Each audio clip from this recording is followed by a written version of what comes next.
ஒரு காலத்தில் தாரகன், கமலாக்ஷன் மற்றும் வித்யுன்மாலி எனும் 3 அசுர சகோதரர்கள் கடுமையான தவம் செய்து பிரம்மாவிடம் ஒரு வரம் பெற்றனர். அந்த வரத்தின் மூலம் அவர்கள் திரிபுரம் எனப்படும் 3 வான நகரங்களை உருவாக்கினர். இந்த நகரங்கள் ஒரே கோட்டில் நேர்த்தியாக வரிசையாக நிலைப்படும்போது மட்டுமே அழிக்கப்பட முடியும்.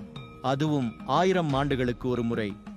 இந்த நகரங்களை பயன்படுத்தி அசுரர்கள் பிரபஞ்சத்தை தொல்லைப்படுத்தத் தொடங்கினார்கள். அவர்களை வீழ்த்த முடியாத தேவர்கள் சிவபெருமானிடம் உதவி வேண்டினர்.